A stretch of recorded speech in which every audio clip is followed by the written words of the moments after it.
Welcome guys, Wes DIY Food Plot Pro. Thanks for joining us. Today we're having a food plot update.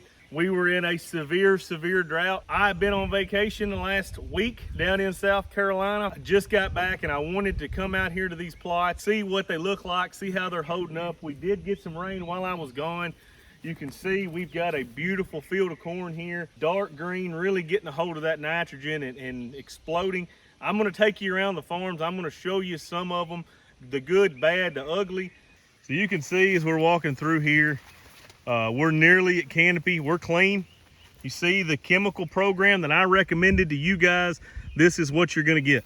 Are there a few weeds where I missed? Sure, but for the most part, we are clean. We're right at canopy.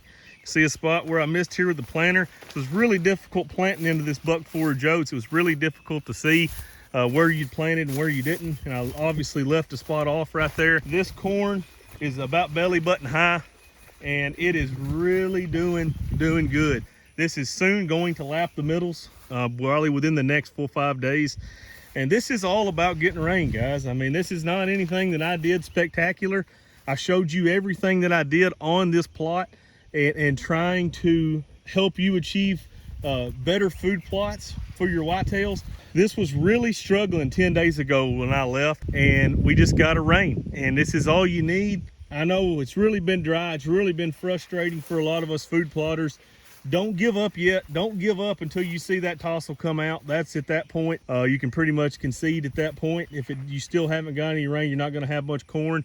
But as of right now, I mean, looking down through here, looks really good. Hopefully we're going to continue getting rain, and we are going to feed an awful lot of whitetails with this food plot right here. Giving y'all an update on the broadcast corn and soybean food plot that we sowed out here for the second time. If you watched the first episode when we did this, the crows ate all this. The second time we put the scarecrow out there. I hope you can see it. I went on vacation right after that, and so I was kind of nervous to see what kind of results that we got, but I was pleasantly surprised when I got back this morning.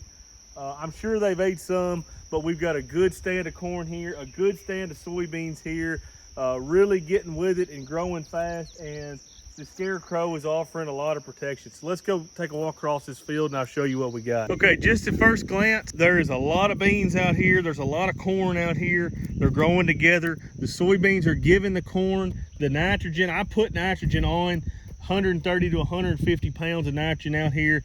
The soybeans are going to even supply more. You can see the soybeans are established. Those are the first true leaves. The cotyledons are down here, true leaves, and then the first trifoliate right there.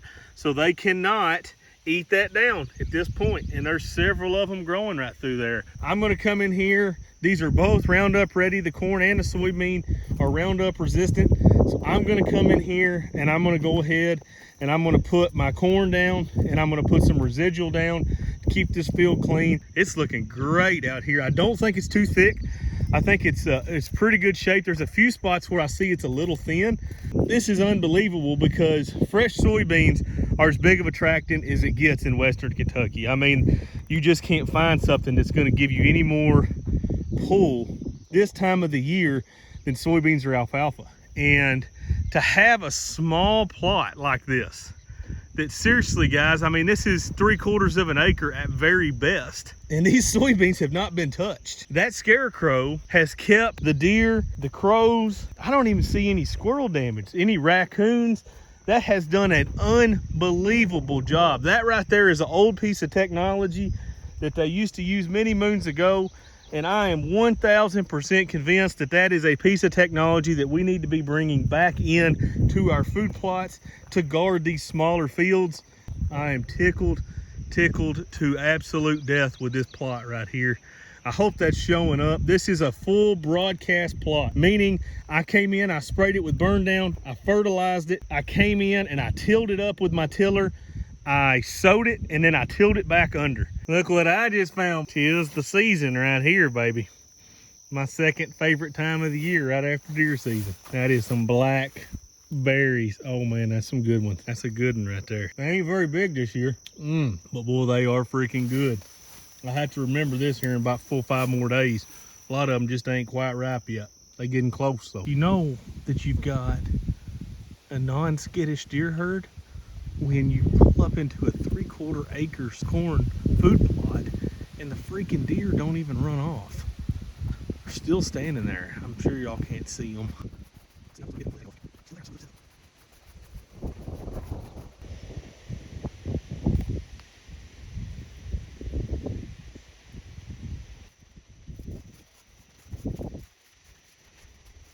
You've got to be kidding me. Scared to get closer.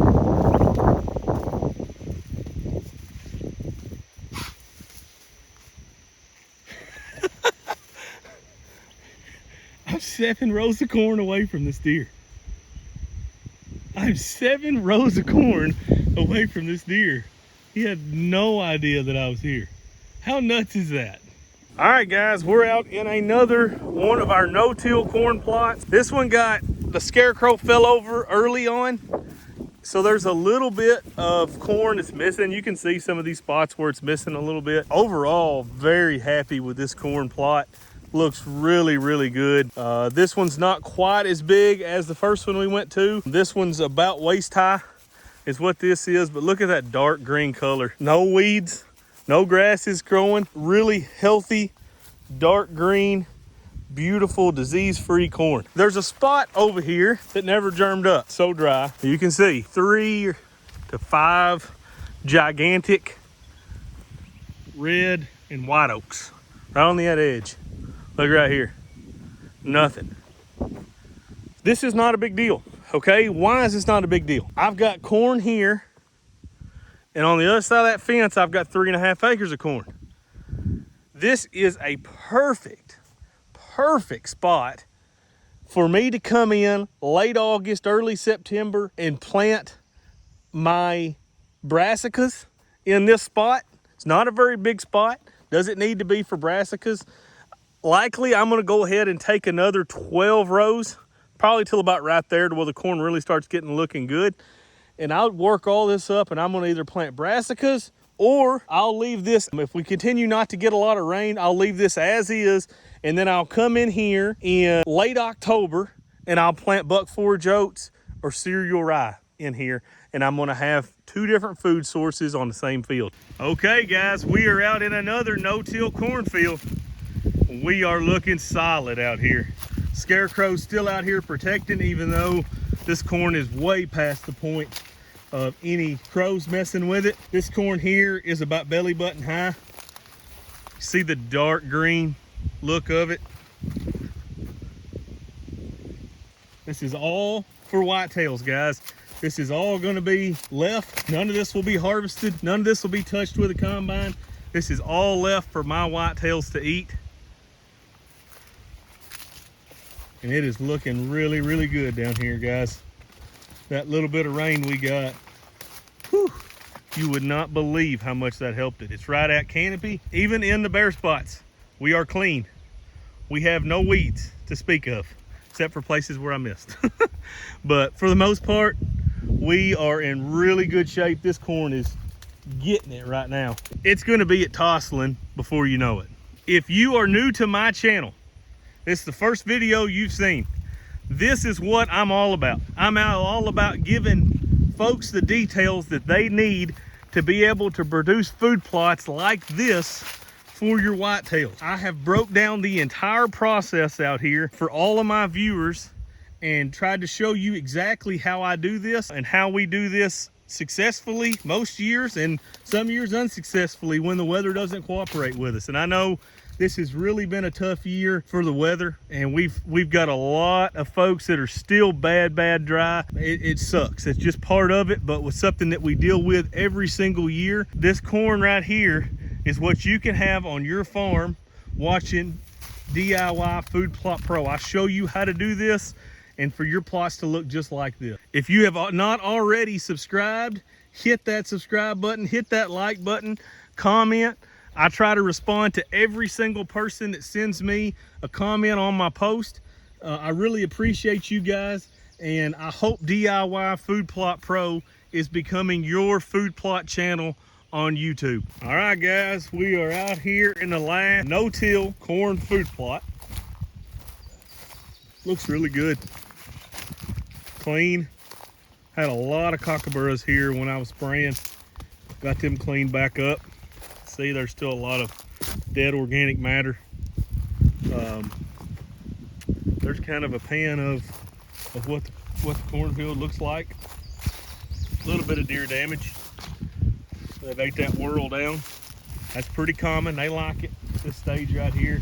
But this is good looking cornfield right here. Most of this corn out here is about knee high, a little higher than that probably. Getting ready to lap. You can see my scarecrow because we get quite a bit of wind, but you see how that sucker's moving around. I like that. Really got a good color to it.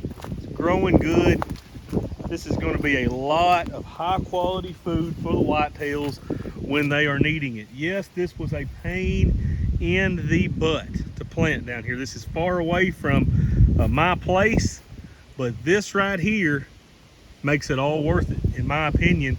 Up in there likely will be ruined in that corner nook by raccoons, squirrels, deer. So what I typically will do, I'll split this about halfway down and I'll go in and I'll work that ground late this fall, and then I'll plant buck forage oats, cereal rye, and then have 2 food sources in the same field.